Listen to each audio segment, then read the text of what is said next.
Hi guys, welcome to నానమ్మ మనవరాలు channel. So ఈరోజు చింతపండు చారు ఎలా చేసుకోవాలో చూద్దాము. ఒక 20 ఎండుమిర్చి తీసుకున్నాను అండ్ 2 నిమ్మకాయలంత చింతపండు, ఒక ఆనియన్ ఇట్లా స్లైసెస్ లాగా కట్ చేసుకొని పెట్టుకోవాలి. అండ్ కొంచెం కరివేపాకు, పసుపు, ఉప్పు తగినంత అండ్ కొంచెం బెల్లం. ఇది రసం పౌడర్ అనమాట, మేము ఇంట్లోనే చేస్తాము. అండ్ కొంచెం అల్లం వెల్లుల్లి పేస్ట్. ఈ పౌడర్ నేను ఇంకొక రోజు చేసి చూపిస్తానండి. ధనియాలు, జీలకర్ర, కందిపప్పు, మిరియాలు అవన్నీ వేసి చేస్తామన్నమాట. నేను ఇంకో రోజు చేసి చూపిస్తాను. సో మనకి ఇవన్నీ కావాల్సిన ఇంగ్రీడియంట్స్ అయితే ఇవన్నీ అనమాట. సో చూద్దాము, ప్రాసెస్లోకి వెళ్ళిపోదాం. చాలా ఈజీ అండి. సో ఇది ముద్దపప్పుతో అయినా బాగుంటుంది అండ్ చికెన్ మటన్లోకైనా చాలా బాగుంటుంది. సో చూద్దాం. సో ముందుగా వాటర్ తీసుకోవాలి. వాటర్ తీసుకొని దానిలోనే చింతపండు వేసేసుకోవాలి అండ్ ఎండుమిర్చి,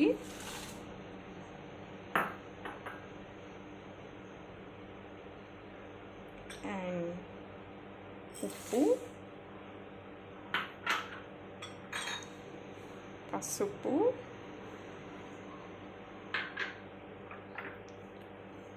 ఆనియన్,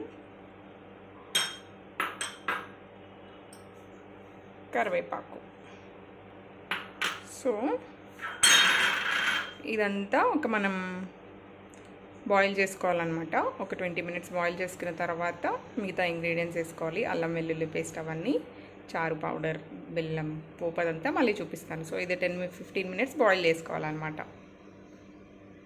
సో మళ్ళీ చూద్దాం. సో మనం ఆ ఇంగ్రీడియంట్స్ అన్నీ వేసుకొని మనమైతే స్టవ్ మీద పెట్టేసాం కదా. ఈ టైంలో ఈ బాయిలింగ్ అవుతుంది కదా, అట్లా బబుల్స్ వస్తున్నాయి కదా, ఆ టైంలో కొంచెం అల్లం వెల్లుల్లి పేస్ట్ వేసుకోవాలని చెప్పాను కదా. సో ఒక 2 to 3 స్పూన్స్ అల్లం వెల్లుల్లి పేస్ట్ వేసుకోవాలి. అది కొంచెం బాగా మిక్స్ చేసుకొని ఒక 5 మినిట్స్ ఉంచేసి తర్వాత కొబ్బరి కూడా వేసుకోవచ్చు అండి. అది ఆప్షనల్, మీ ఇష్టం. నేనైతే ఒక 1/2 కప్ వేసుకున్నాను. సో అందరికీ నచ్చదు కాబట్టి సో అది మీ ఇష్టం అనమాట. అండ్ లాస్ట్లో ఇంకా రసం పౌడర్ యాడ్ చేసేసుకోవడమే. రసం పౌడర్ వచ్చేసి అట్లా ఒకటేసారి వేయకూడదు అనమాట. సో గడ్డ కట్టుకుపోతుంది. మెల్లగా కొంచెం కొంచెం వేసుకుంటూ తిప్పాలి. ఆరల్స్ అట్లా మనం హ్యాండ్తో రౌండ్గా వేసుకోవాలి. అండ్ ఆల్సో బెల్లం కూడా ఆప్షనలే అండి.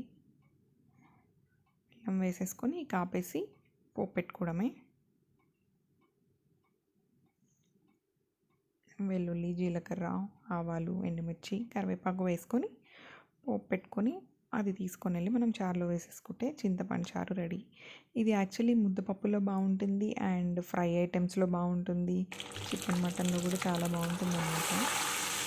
ముద్దపప్పులో అయితే చాలా బాగుంటుంది. ఒక్కసారి మీరు కాంబినేషన్ ట్రై చేసి చూడండి, చాలా బాగుంటుంది.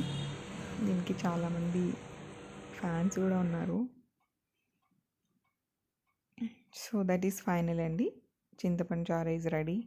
If you like my videos, please like, share, comment and subscribe to my channel. Thank you everyone. Bye.